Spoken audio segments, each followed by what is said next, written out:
I'm an artiste. Welcome, Artiste, to the Bonbons Nook podcast. I'm sitting here with Artiste. Artiste.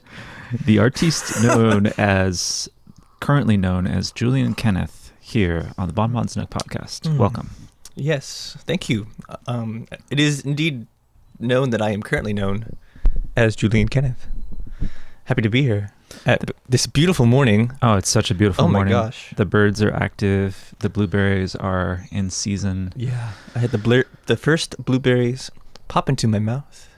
They called to me, beckoned to me from the parking lot, and were like, Julian, put me in your mouth. We want to be in your mouth. I'm glad you got to enjoy some of those. Yes, it was a mutually beneficial experience, and yeah, it was so good.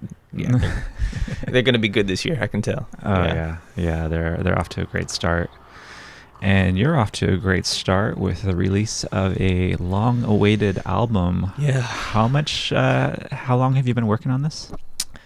The recording process started in November of 2024. Okay. So I've been telling people it took a year and a half to get to where we are. I finished the mastering process and whatnot around May, like mid to late May of this year, 26. So that's, just on the cusp of about a year and a half. So yeah. What was the original inspiration for this album and getting into this process? Yeah. Well, I've had a lot of songs that I have written, and I do love recording. Recording has always been a passion of mine. Ever since I was in high school, I've been recording my own music, and even when it's not the top tier greatest quality of it, but it's what I went to college for to a certain degree as well. And so it's always been just like a joy of mine to get in front of a microphone and get ideas like recorded and saved in that way. And I had a backlog of a bunch of material that needed the full productions behind it. And in my brain, at least, they needed that. I had come out with Sprouts. We did that here actually at Bonbons Nook. Yeah. That was back in February of 23. Much more simple, live recorded. Yeah, live recorded, just me and a guitar, stripped down skeletons, essentially, which on their own sound pretty good, but are still not what's in my brain. So Right, because you've got all kinds of layers happening on this album that you've recorded. Yeah, and I'll get to those. Yeah. So I had all this material and needed these layers, and I'd finally gotten myself into a situation just in life and with resources around me that allowed for these other variables to become possible. So I had my good friend Martin Whitney was really the good jump start of it all. Martin Whitney used to do the open mics at Alluvium. He was really great guy, actually, really good DJ, still is for open mics, I think. I don't know if he does it still these days, but I imagine he would be a good one. So shout out to Martin. And he has a wonderful space that was really suitable for recording, and he wanted to be doing that. He wanted to use the space for recording and wanting to kind of share what he had available. You know, he's an older guy, he's kind of retired. And yeah, just like interested in the audio world of technology still a bit too. And so, yeah, he was happy to help out and be the button pusher and all that jazz. And so that was part of the recording process too. At this point, is I love having someone else, at least when I perform, to on the guitar and when I sing, to record or be the one that's like pushing the buttons for me. I can set it up and all that, but like not having to get up out of my chair after all that's done is like, it's so I could see how so handy. Helpful that would be to keep you in the creative flow and not move you into a more logical part of the brain. Right. With, the details of recording. Yeah. And just like a physical thing too, Right. like just not having to get up and spend the time getting over there and trying to get back in time while the click is going on. And yeah, it's totally just like, it's a whole different mindset. And then I had to like boom back into art, and it's like, whoa, no. Exactly. So that's great. You had that support. Yeah, he was a great support with that. And Yeah, and then there was Sophia's mother, Kelly, Uh-huh. and her carport space that she has at her house, and that was empty for a bit, and she told me I could record in there, and that was super useful. I recorded a number of different instruments there. I recorded drums there. That was the main one for sure. I don't know where else I would have recorded drums otherwise.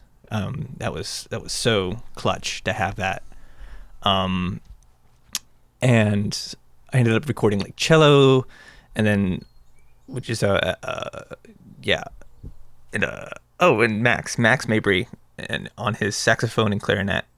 And he was an important connection to make. I met him through like a connection on a Facebook group at one point. I put like, way in the past before I could even like really see where this album was going completely. I put out ads for musicians to start working with me on the stuff, and he was like one of the only people to respond. And but he was so important. He had so many connections to other musicians too, so that like once I had him, and he's a great guy. He's such a wonderful man to work with. He's just bubbly and fun and very interested in all sorts of different types of music, and really big passion for like indie artists and their music too, helping get those off the ground. And yeah, he was just like really wanting to help me make this project happen to the full extent that I wanted to, and very happy to just like provide the connection support. And so I mean, I found the cellist Ellie through him, and my drummer through him, and a couple other musicians, I feel like. But pull up a cheat sheet. I don't know, but he was so important, and I could not have done this without him as well. So this really was a communal effort. It feels like, I certainly played a lot on this thing. Don't get me wrong. I did vocals and guitar, and I wrote the songs, and I engineered it all, and I played bass and keys and hand percussion and at times and stuff like that. But there was a lot of other people on this thing that I think their contributions are really what make the album shine the most, because they are the parts in my head that I wanted to have, but I necessarily couldn't play by myself, kind of thing. So,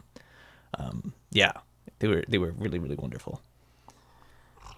I think an interesting thing to know would be when you hear these songs in your head, how does that really happen? Because not everyone experiences this, of like hearing original music in their mind and then being able to manifest it onto an album. Yeah, that's a great question. So it usually starts out with the skeleton. So it's me and a guitar, almost probably 90% of the time. I've written a couple songs on keyboards before, but it's almost always an acoustic guitar. So, and usually I write the song, and from there, whatever the tone of it, whatever the message of it is, whatever the energy that it brings, that is always very special, and to listen to that and just play around in your brain of like what else could go here, and yeah, it's something that comes kind of naturally to me. I feel like it's almost like I'll sing the song, and then in my head other instruments will just kind of pop up. I don't usually force it too much, and maybe there's like other inspirations. There could be like a song that was inspired by other artists and like their sound, and like sometimes those artists and their sounds have songs related to them that are like specific, and like those specific songs will have like elements that are incorporated or something like that. It's so it's based on like whatever influences brought the song into being, and then just the energy of the song. And it doesn't always come to me all at once though too. There were definitely times on this album where I was getting somewhere, I would add parts in and then be like, oh wait a minute, this needs like a flute or something like that. I've never heard this before with a flute, but then it popped into my brain, or someone, probably Sophia, told me like, hey, like a flute would be here. And I'm like, oh my gosh, yeah, it's so good. It's got to be really satisfying when it all comes together. Oh my god, it's heart melting. So Yeah. good. Yeah. There was a couple points on this when making this album, and I would finally hear like some of the finished cuts, and I'd get shivers, and that's always a good sign. When you hear music and you get shivers, that's one thing, but then when you make music and you get shivers, it's a whole other level. It feels like it's so satisfying. Yeah, it's so good. Hits you on the soul level. Yeah, it's art is supposed to do that. Right. Yeah. And good art, I think, does that in particular. And so yeah, that's that. And I don't think in any other recording process that I've experienced have I had that happen to myself either too.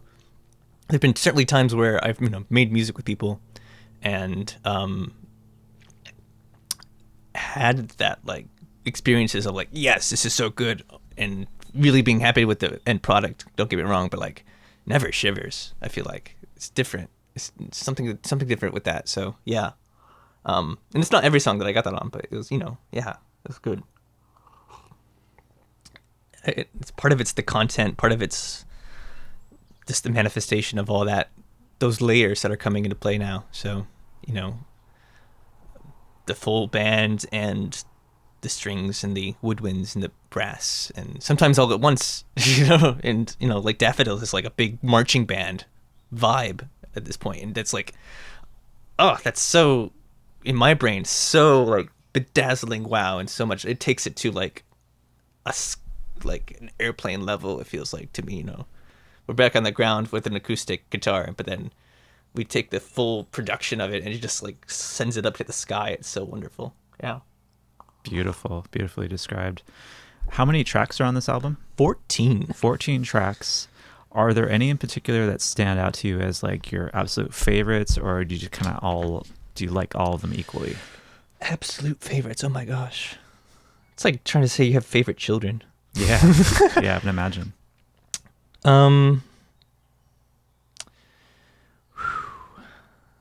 I guess a better question is which track is most representative of the body of work that is this album?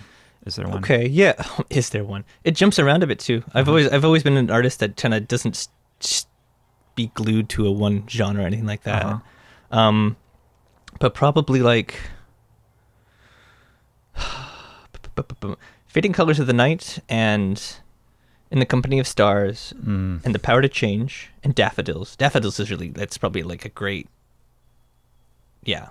That's a good smorgasbord right there of stuff. Nice. You've got really beautiful finger picking guitar. You've got loud rock. You've got, and that's like really positive and uplifting, full sound. You've got these lyrics that are pretty life affirming and positive, and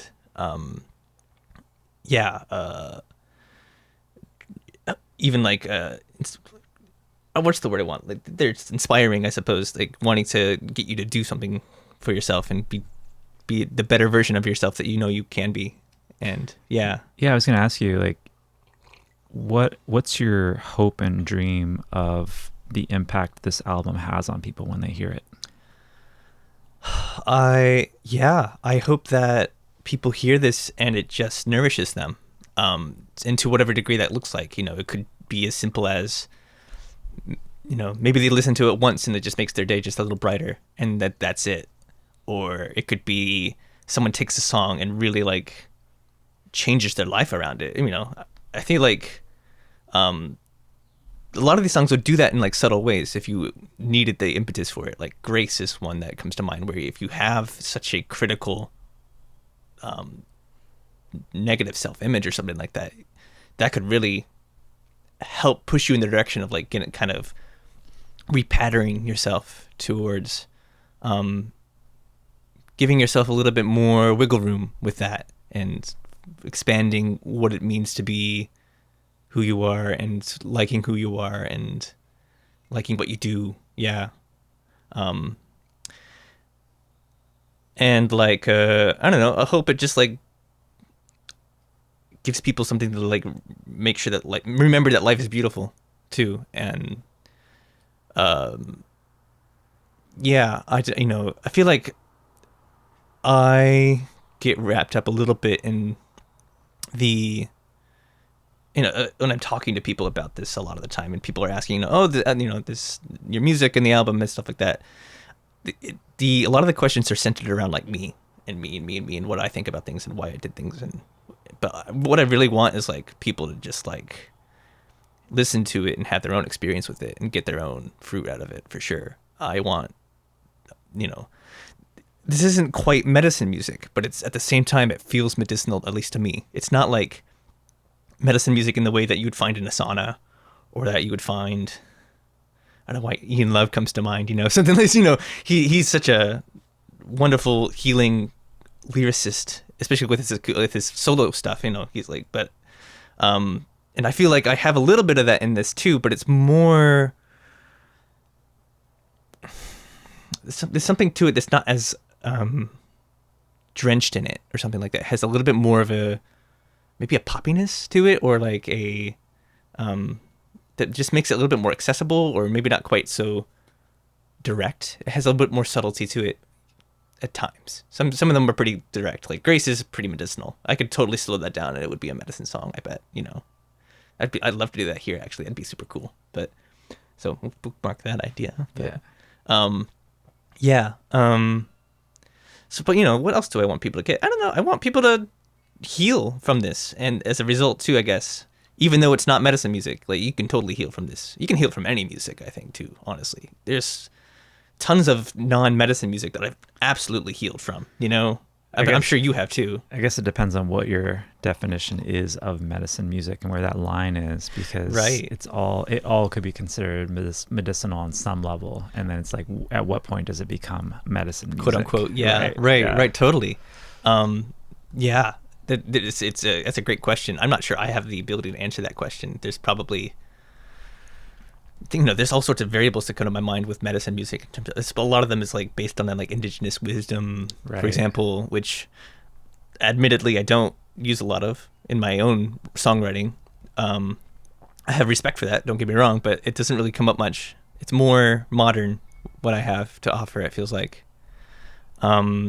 which has its pros and cons, I'm sure, for example, as a result too. And there's also probably,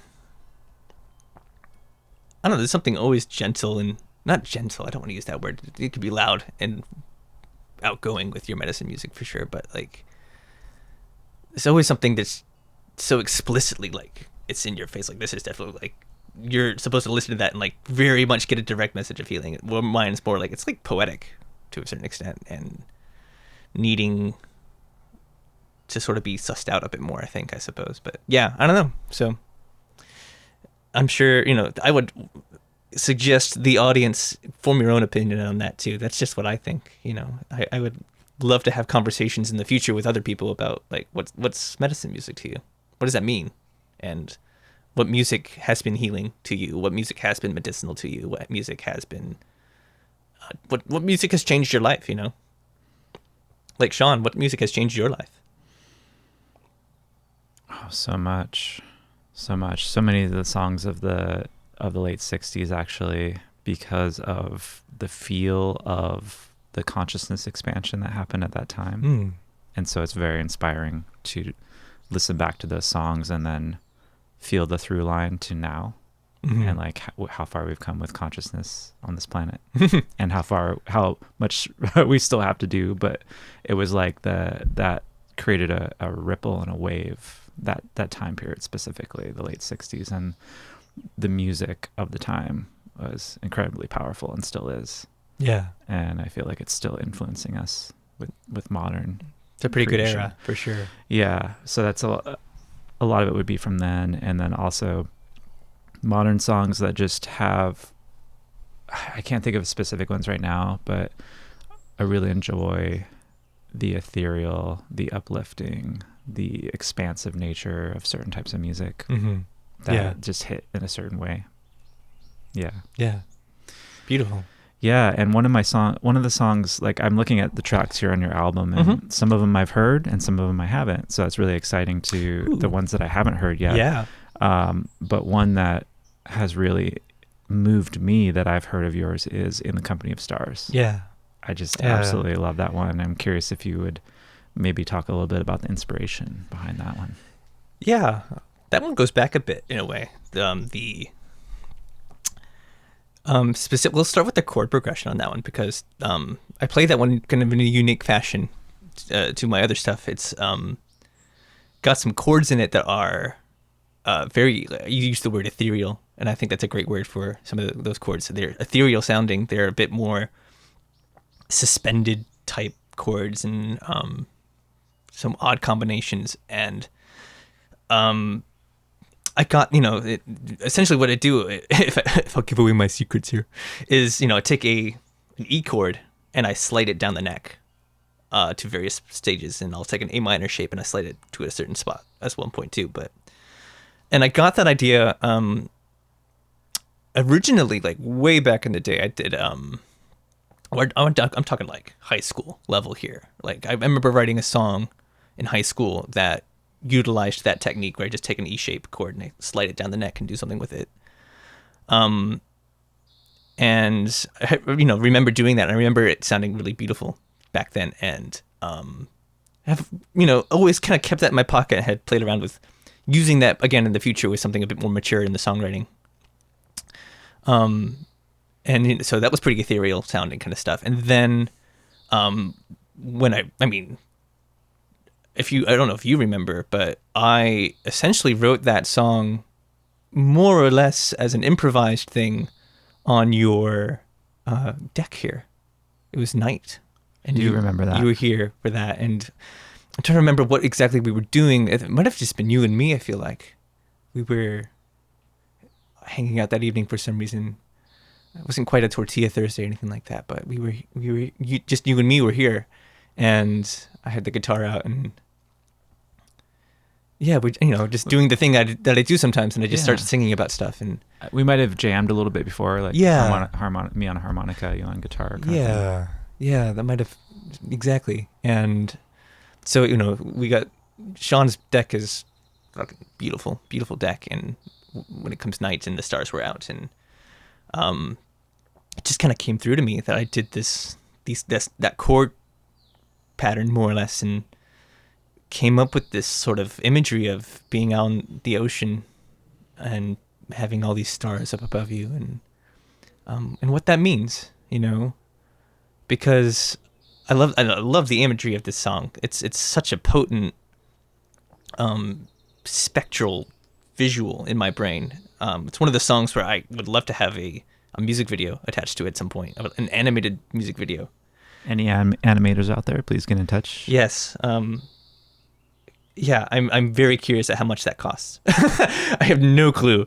But I would want to get like a proper human animation done on that. It deserves some really good stuff on it. So, but yeah, but just the visual of having like this huge expanse of stars in the universe up above you, and this really deep, sometimes like even like dangerous but at the same time beautiful ocean like surrounding you, beneath you, and you just being on this little boat between the two, and the feeling of how small that makes you and how beautiful everything is around you and how you're part of that too. And I think of one of the things I think about when I think of this song too is like Life of Pi. Have you ever read that book or seen the movie? Or I've heard of it. Okay. Life of Pi is a story about a boy, I think like a teenage boy who is like one of the lone survivors from a like ship sinking, and is like on a lifeboat with a tiger for months. Like I think it ended up being like over 200 days or something like that. He was like eventually out there for. Not a true story. It's a fictional story, but so a lot of it's just a lot of the book is just like him dealing with this tiger and learning how to survive on a boat at sea by himself. He's just like surrounded by water and needing to just live. And it's such a he's trying to just live and survive, and it's like such a intense monologue as a result. It's kind of like the ocean's very brutal as a result, and life is kind of brutal, and you just have to like figure out a way to survive with yourself. And I kind of take that, that the intensity out of it and flip it and think about what could be beautiful in that situation. Let's forget about the fact that we're out there for 200 days. Let's just like call it like a day or maybe like 2 or something. And we're on the boat and, we feel safe enough to go back to shore at some point. I think that it's such an interesting thought to kind of feel that situation out. And I don't know, it came naturally to that, more or less naturally. I don't know how we got to the boat part of that. Maybe it was Blue Boat Home or something like that. That might have been an influence too. Blue Boat Home is a song by Peter Mayer, that's a gorgeous song. That's talks about the universe being his ocean that he's traversing in this little blue boat that is the Earth, essentially. And it's a beautiful metaphor. And so maybe taking a little bit riffing off of that a bit too, probably. And I wrote that song. I remember verbalizing that song, recording a demo of it because I was like, that was gold, and then taking it home and refining it. And probably it didn't take me long to write that one. I think it was only like a night or 2 that it took. So yeah. Nice. Yeah. I look forward to the music video for that one someday. Yeah, someday.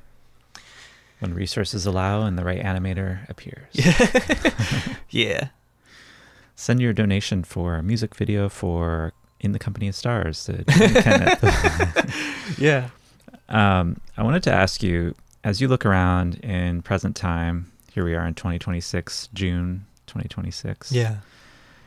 What do you think that live music, the experience of live music, can do for people if they might be struggling with these times of change and transformation? Bringing people together comes to my mind. I think a one-off concert doesn't necessarily do the best job of that sometimes. I think more of like the gatherings and festivals really help bring people together and feel like they're not alone. A concert helps, don't get me wrong. I think that can do the juice too, but I've personally been to a number of concerts where, the act was pretty inspiring and lovely and beautiful, but I was also like by myself, and I remember feeling very isolated at times at concerts just because I was just by myself there. And I think when you kind of extend that thing out, you eventually bump into more people and you start branching out and you start realizing that you're not so alone. So that comes to my mind, sort of just kind of, it's like spirit lifting. And gosh, I mean, it feels like sometimes the live performer is almost like if you do it right, it's almost like he's like a shaman leading a ritual. He's like got this huge mass before him that's like all eyes are on him, and he's like, he can just like influence what's going on with them based on what he does, whether he plays a certain song or has some certain type of crowd participation, or just has like a really beautiful message to share. I've seen some really interesting things done with that, like Sap's song, big influence on my own music as well, and beautiful soul and wonderful inspiration. He also kind of toes that line of like medicine music, but also like totally like accessible and poppy and who knows. But he does this thing at his live shows where he will ask the crowd to visualize something that they want to let go of, put it in their brain that they want to let go of it, and then on like a count of 3 or something, he tells them to shout really loudly and like send it up, and like energetically speaking. And so you have this huge crowd around you who all has like, everyone in the crowd has something to let go of, and just starts like yelling at the top of their lungs to just like release this thing. And you've got this like energy around you of everyone doing that, and that's powerful. That felt really powerful when that happened. Like, that's a really unique way to like utilize that live experience to make something really beautiful happen and possibly life changing. I think, yeah. Yeah, I haven't quite heard of something that specific Yeah. at a concert. It's pretty unique. Yeah. Yeah. But it shows you the potential of like, what can you do with this space? What can you do with this energy? This like power that you have at that point as a musician. I think Family Mystics working with that, with Ian will at the beginning ask people to really think about something they're grateful for, a person, a thing, and really hold that in their heart in the beginning. So they're definitely working with that, kind of like creating a little more of a ceremony around the experience of the concert. Sure. And a little more intention, which is really nice. That's beautiful. But doing it in a way that feels very easeful and not forced, because you can tell when there's these musicians that are like really trying too hard to create something and they're pushing it a little too hard. Whereas this felt, when I've heard it, because I've listened to some of the recordings of live shows they've done recently and stuff, and it just felt very seamless and nice. Yeah. So I think there's a gentle way to do it. Totally. I mean, Family Mystic and Ian in particular, he has that wonderful gift of just sprinkling affirmations throughout his performance too. You know, I've heard live recordings where like the recording ends and it's just like him riffing on like, you know, thank you for being who you are, where you are, as you are, stuff like that. And talking about everyone having made it through whatever they've had to go through to get to this point, and just celebrating people feeling good about themselves instead of all the shame and all the negative self stuff that people are carrying. It's like, let's celebrate what we've been through to get here. What we've been through is a really powerful one for sure. Mm-hmm. Like, and also like what gifts we have to bring to the table. You know, thank you for like having what you have to offer too, and also just for being yourself as you are too. You don't have to have that thing either, even if it's kind of shaky right now that what you have to offer. Like, don't worry about that. We love you as you are too. And we really need everyone to bring their gifts. That's what it comes down to. Damn straight. We really need that right now, whatever that looks like. For sure. You know, as I say in one of my songs, I got that accent was. Wow, let me take away that accent for a second. As I say in one of my songs, the gifts are everywhere. I hear you're a professional at accents. Oh God, on the talent show. Let's talk about that talent show, because that was really interesting. Such a fun. So an untalent show. That was the deal of it. That was for Amelia's birthday party. That was such a great little activity, was to bring something to the stage that you're terrible at, and that's the goal, is to be terrible at it. And there's gonna be judges that are gonna the crowd was the judges, right? And so it was this funny thing where like you're supposed to applaud at the untalent. And if they're too good, if they're too talented, it's like you boo them. So it's all flipped. Right. It's all totally flipped. It really created a funny thing. Yeah. I loved it. Yeah.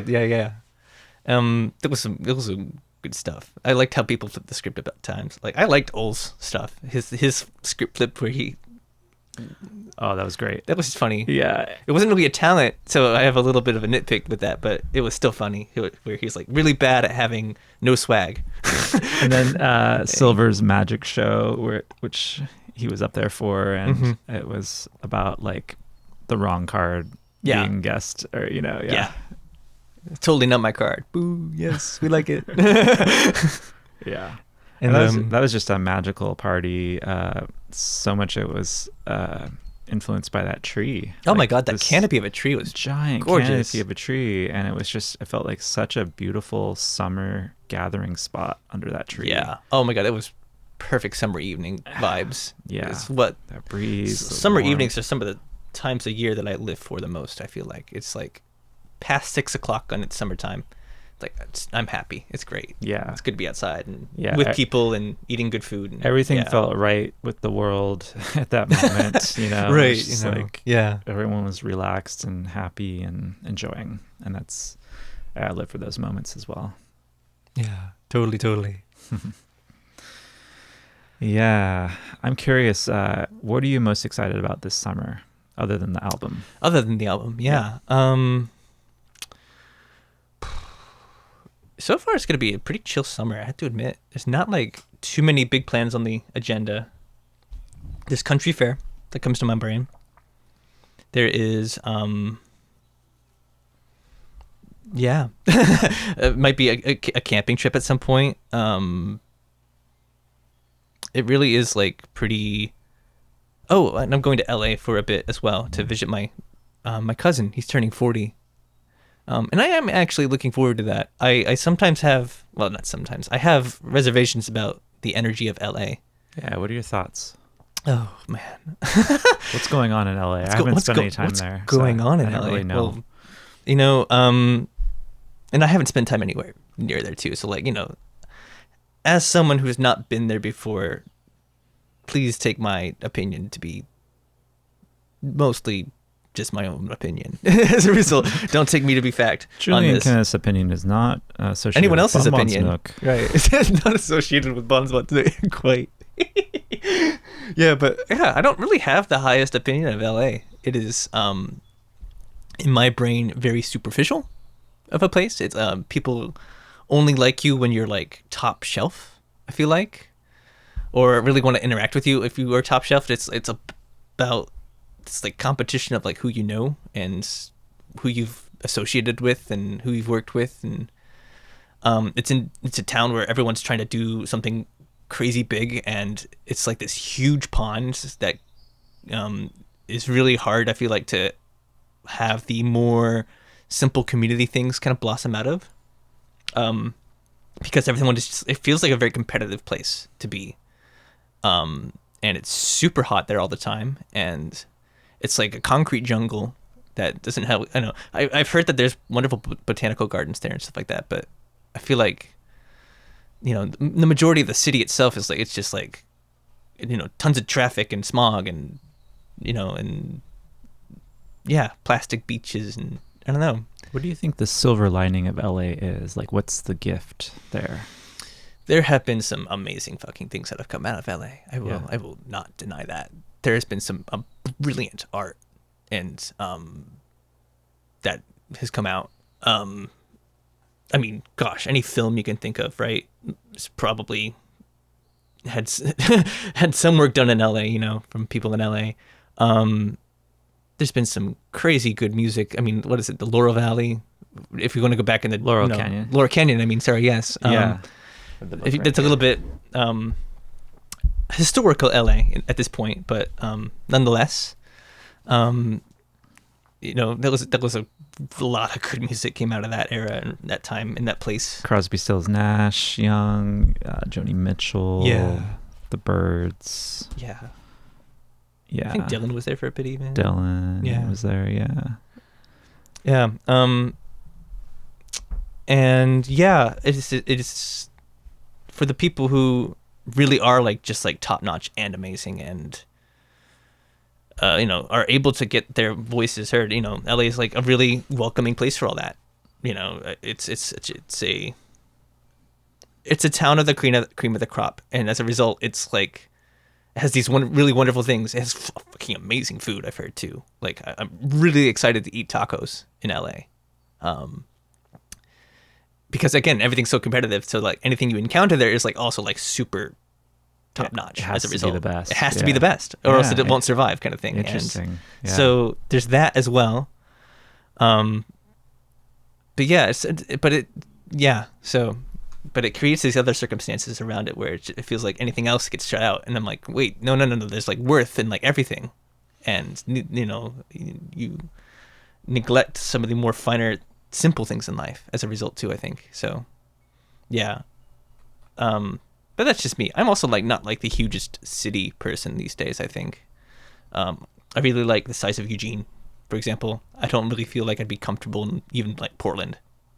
You know, I could probably find my way to be comfortable, especially if I found a really good community and whatnot. But even then, I would still feel that competitiveness. Yeah, I feel being pushed on me a bit more. It seems like Portland has some of that, but just not at the fever pitch that LA does. Yeah, totally. Yeah. The fever pitch. I like that. And I think it seems like the magic of Portland is all the pockets of cool neighborhoods where people, where you go through and you're like, oh yeah, this is a great vibe here. I've had pretty nice experiences in Portland in the different pockets. Mm-hmm. Totally. and great restaurants up there. Oh my gosh, you just cannot compare the food of Portland to the food of Eugene. Yeah. It's very disappointing Oh, if you Eugene, compare. I wish you had better food I for know. sure. Oh my Maybe God. someday. Maybe if more Portland people move down, start better restaurants. Yeah, Yeah. I hope we get there. I hope we get there too. That'd be cool. I like food. I like I wish I was better at cooking sometimes. I feel like medium at cooking. I'm not terrible at it, but I'm not like really good at it either. I feel like I can make a nice meal for myself and I'll make the meal and it tastes pretty good, but at the same time I'm like, wow, I see so much wrong with this meal. I can taste what's wrong with this meal, but I couldn't taste it while I was cooking, or if I did, I can't fix it. And it's like, it's where my brain goes for cooking. So I'm getting there. I'm only 30. Maybe in 10 By the years. time you're 40, you're going to be a great chef. I hope so. Yeah. That'd be cool. Yeah, Side just, effect of getting older. And apply some of that creativity that you have through music and bring that into food more. maybe. Yeah. Honestly, I need to just cook some more like dedicated recipes that I know are good first too. I think, and like Get the foundation. really learn from those a lot. I feel like I got a few recipes, and then I've just been experimenting a lot, and then I need to go back to the guidebook a bit more and kind of lean more into what's happening here a bit, and then realize what's good and how and compares to what I'm experimenting with. And There you go. Yeah, exactly. Yeah, cool. Been slowly eking that out, over time. Is there a type of food in particular, or a dish that you want to get really good at making? I would love to make a very stellar curry or stir fries. I mean, I make a lot of stir fries, I feel like, already, but Yeah. I want to get super good at the stir fry. And with the stir fry, part of it's the timing, right? Like when you throw things in Yeah. to get it to cook. Part of it's come that- all out at I the feel like it's part of it's the flavor combinations. flavor, I want to make yeah. I want to make some really unique flavor combination stir fries For stir and fry. curries, I suppose too. Yeah. They're very similar in my brain. Mm-hmm. Yeah. Yeah.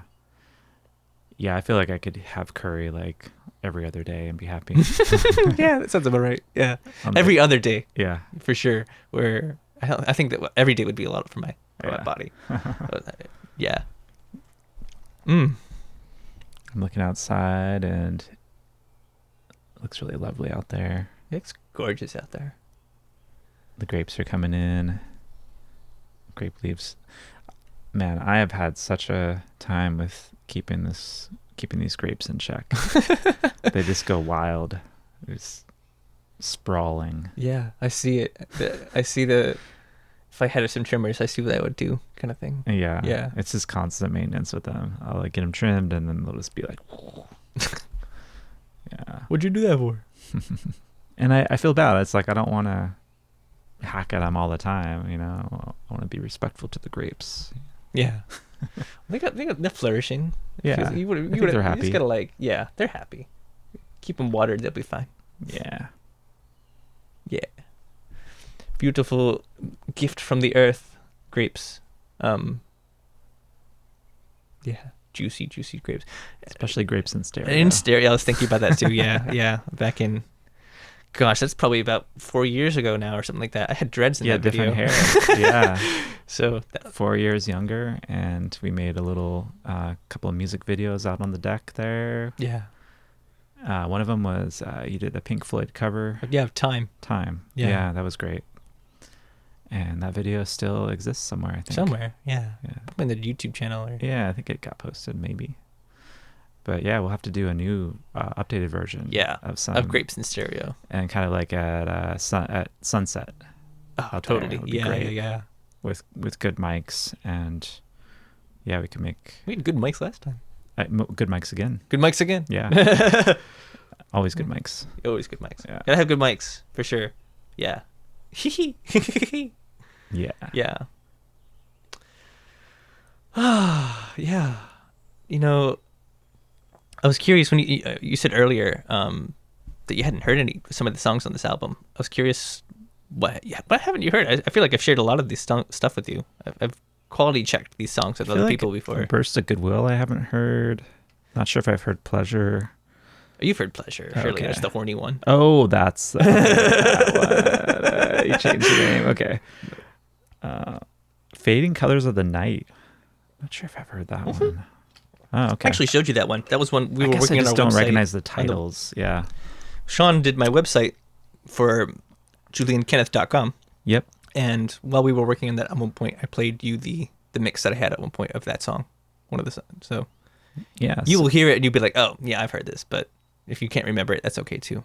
Yeah, we'll put it in the description, but It's a nice finger picking one, that one. Julian Kenneth, juliankenneth.com, KENNETH. Yeah. JULIAN. juliankenneth.com to find all Julian's music, or at least all the current music. All my current music, and there's an email list that you can sign up for and get updates about when I'm playing and when I'm releasing things and other cool bops like that. Any live shows planned?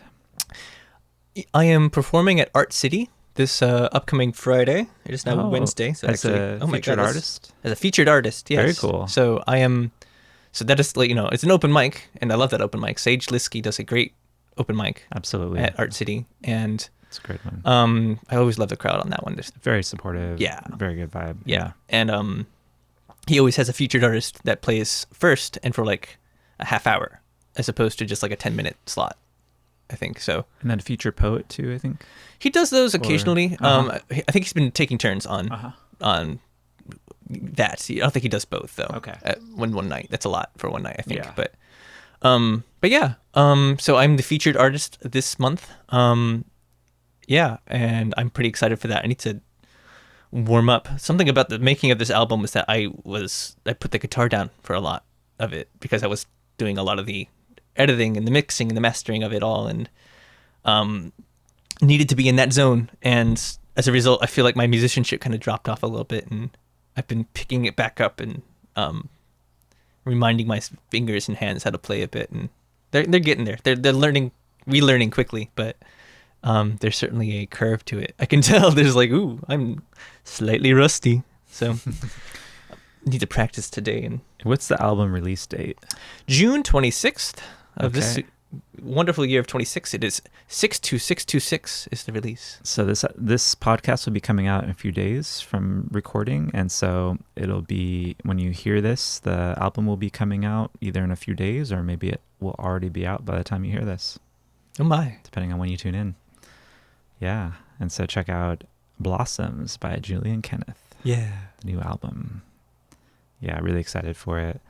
Do you want to share a song from the album? Yeah. I'll take that idea out of my pocket of doing Grace, but a slowed down version of it on the guitar. Great.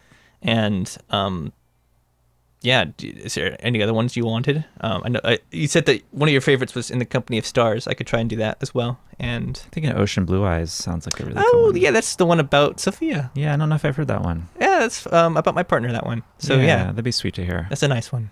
Cool. Yeah, let's make it happen. So you want to do Grace and Ocean Blue Eyes? Great. Let's do it. Yeah, beautiful. All right. So we'll be right back with Julian Kenneth on guitar. Cool. Failure happens to us one and all. Compassion's there to catch us when we fall. Your higher self is hard to find, the one that wants you to be kind, and you are just a human who all have flaws. And people in this world, they make mistakes. They sometimes hit the gas and miss the brakes. Seems like living life can be messy and hard, and no one makes it through without getting scarred. And a little bit of grace can go a long way. Forgiveness is a journey that can heal. And just because you mess up, it doesn't mean you should go away. Perfection is a myth and isn't real. Since that's the case, let's give some grace.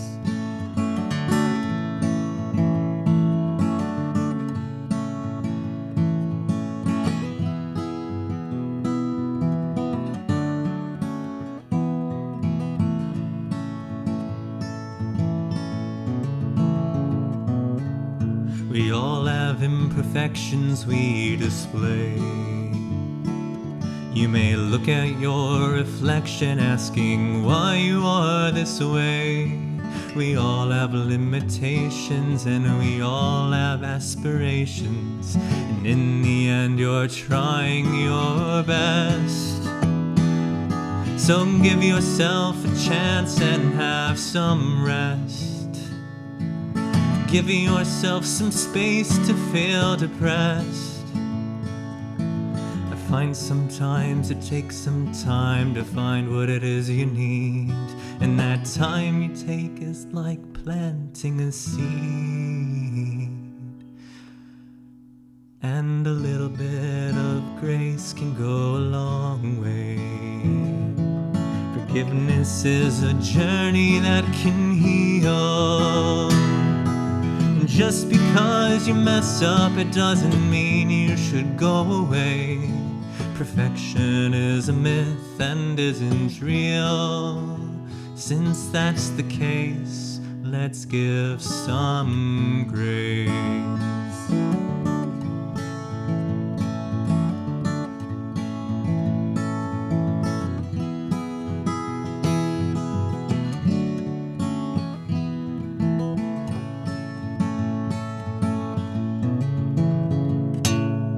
And you are beautiful as you are.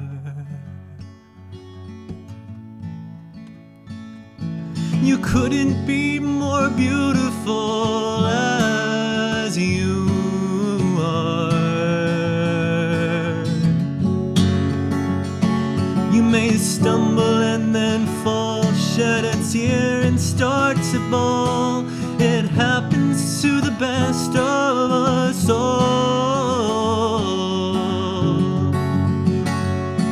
And discipline is sometimes hard to take. That medicine will lead to a higher state. But overdose is real, fatigue is real. Pay close attention to the way you feel. And a little bit of grace can go a long way. Forgiveness is a journey that can heal. And just because you mess up, it doesn't mean you should go away. Perfection is a myth and isn't real. Since that's the case, let's give some grace.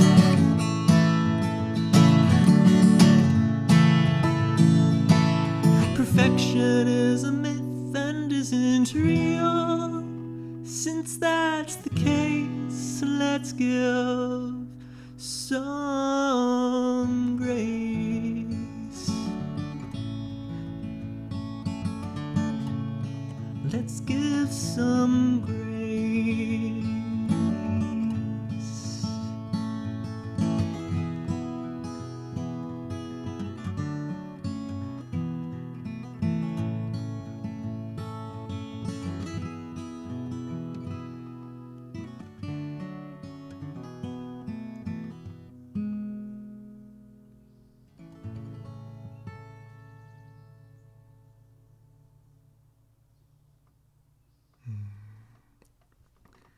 Birds chirping in the background. Gorgeous. Beautiful. That was Grace. And yeah, this one's for Sophia, my beloved. Yeah. Ocean blue eyes.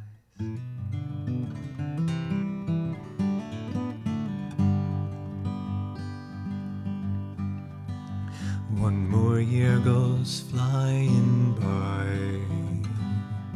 where I love to love your ocean blue eyes. The seasons change and still it feels so right.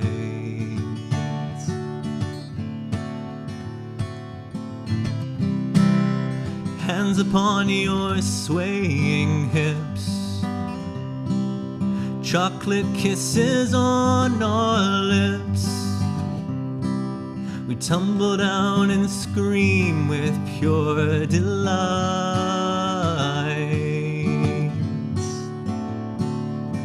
And if you need to cry, my dear, you can do it over here. I'll take you as you are, no need to fear.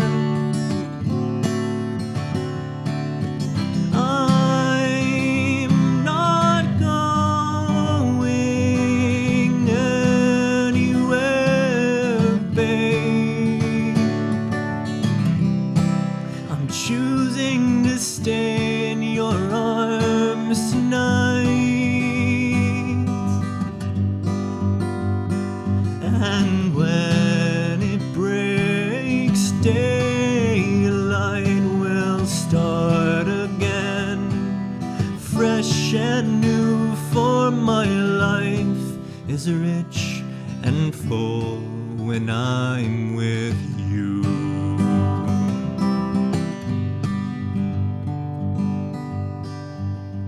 Naked cuddles on the bed.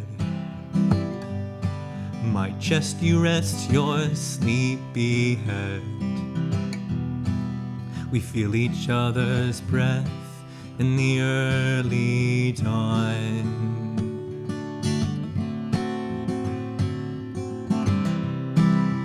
Tell me what you dreamed, my dear.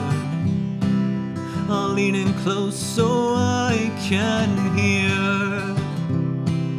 I'll tell you what I dream of when you're gone. I dream a dream where I can fly, and through the city I'd go by to pick you up and carry you through summer nights with starry lights so clear. Now sing a little louder so I can hear.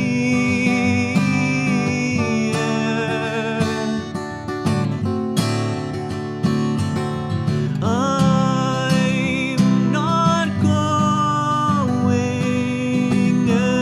anywhere, babe. I'm choosing to stay in your arms tonight. And when it breaks, daylight will start again. Fresh and new, for my life is rich and full when I'm with you.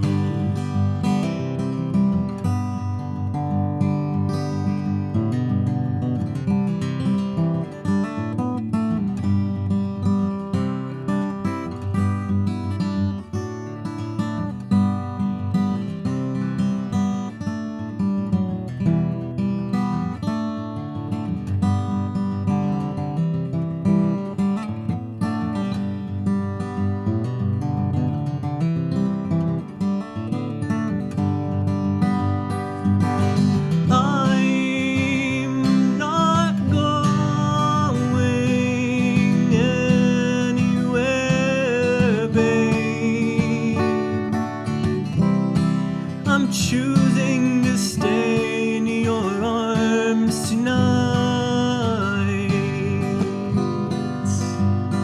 And when it breaks, daylight will start again.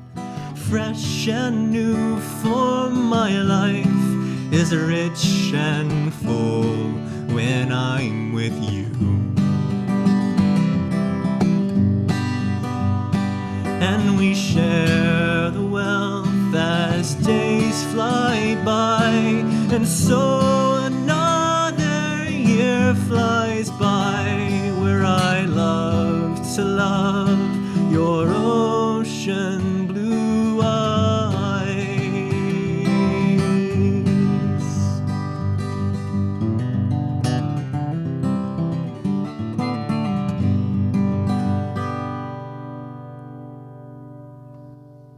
Yeah. Love you, Sophia.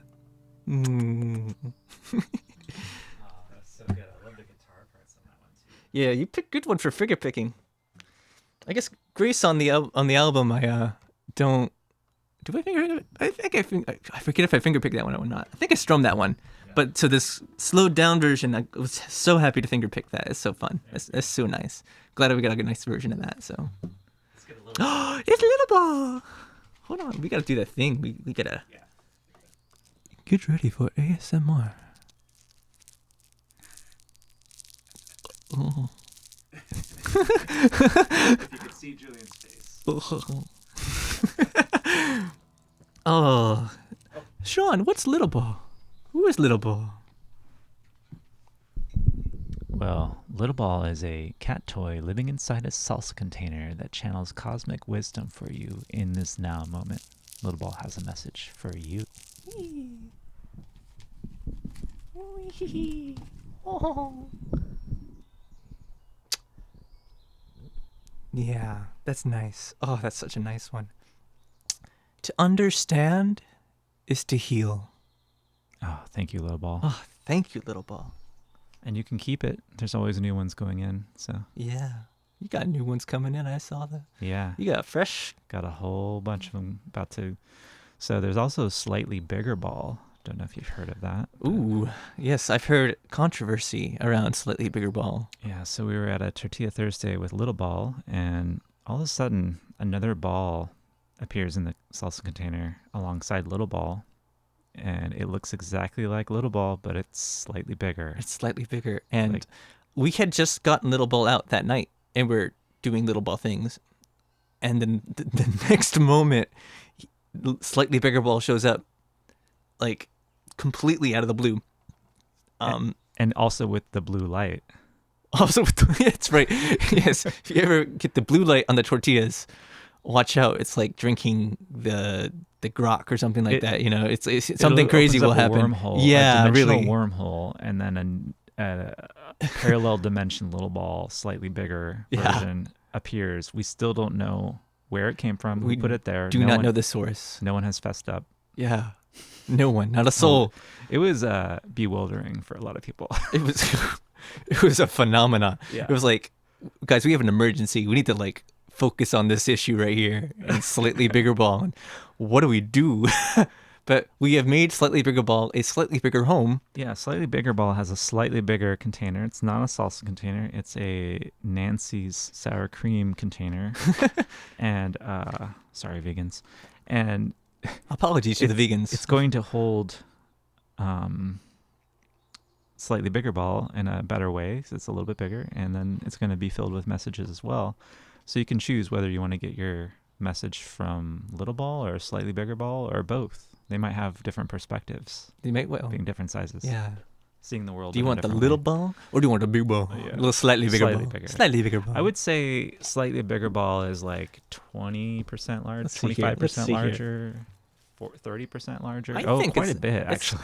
It's like double. It's probably like 50. I'd say like double, maybe 75%, 70%. Wow. Which, you know, it's a little ball, so really when you say 70%, it's not that much larger, but you know. Yeah. It's probably like, you know, if little ball has a diameter of 1, slightly bigger ball probably has one of like 1 7/4. So there you have it. So it says me, the mathematician. I need to pull my little ball. Yes, here. Where's your little ball? Little ball.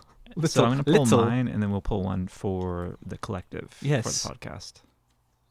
So mine is live life on purpose. Thank you, little ball. Okay, now Julian's going to pull one for the collective listening to this podcast in this moment for you from Little Ball. This is for you, the listener. In the future. And for us in the now. all, really. And Little Ball, what do you have for us? Ooh. Create small miracles. And on that note, go out and create small miracles in your day. Yeah. And check out my new album. And check out Julian Kenneth's new release, Blossoms. It'll be available pretty much anywhere online. You can find it on juliankenneth.com if you want any of the links. Or it'll be available on CD if you are local to Eugene and you know me and you're like, oh, yeah, CD me, baby. Give it to me. Yeah, I got you. So we got CDs.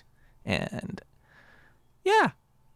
Otherwise, like, have a good time. Have a great time. Enjoy the album. And if you need a Little Ball message, you can actually visit the virtual Little Ball to get a message. It's littleball.bonbonsnook.com. Yes. Oh, we love that. Get a message that way. Cool. Excelente. Thank you so much for having me, Sean Bonbon. Thank you for on being here, Julian. Bonbon Nook's podcast. Bonbon's Nook.